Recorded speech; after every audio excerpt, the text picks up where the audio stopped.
Activists around the world today are participating in rallies and marches to protest against Monsanto.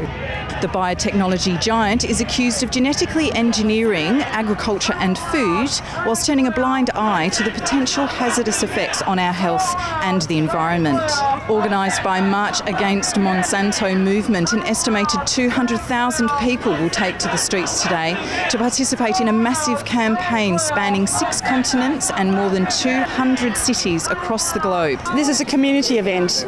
The exciting thing about it is that it is now a worldwide community event. At last count, it was 426 cities or towns in 45 or so countries. There is a massive awareness growing around the world now of the problems with genetically engineered crops. Well, being biodynamic, we don't use any chemicals, we use no artificial fertilisers, and to genetically modify the seeds goes totally against what we stand for, and to patent or own the genetically modified seeds is really telling a story about, to whose advantage it is for. Today is a march. We've had almost 1,000 people marching through the streets of Perth to say no to Monsanto. Monsanto is a company responsible for most of the genetic engineering of seed crops in the world, and is pesticides, produces poisons, produced Agent Orange in the Vietnam War. This is a company that has got a long, nasty record of destroying health, destroying our environment, and this is a global action all around the world. People are saying no to Monsanto. It's a great turnout. Come out on a Saturday afternoon and see, such a big turnout. It's really exciting to me that people are really starting to get what is going on, because Monsanto has been creating or selling products to the whole world for many, many years. Just have a look at the history, Google it.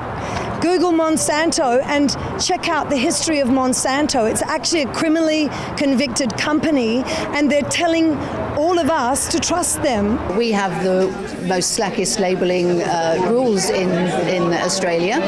There are so many loopholes that the majority of GM-derived foods actually don't have to be labelled. There are lots of instances like if a food has been processed, like a canola oil, cottonseed oil, it doesn't have to be labelled.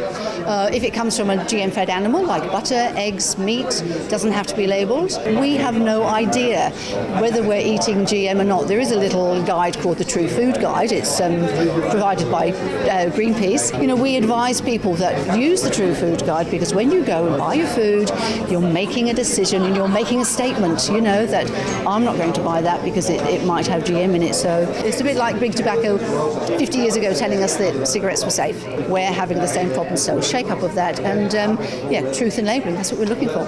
It's fantastic to see so many people here today. I think a lot of people here, this is the largest demonstration they've been on for quite a long time, and we made our point through the streets of Perth very well.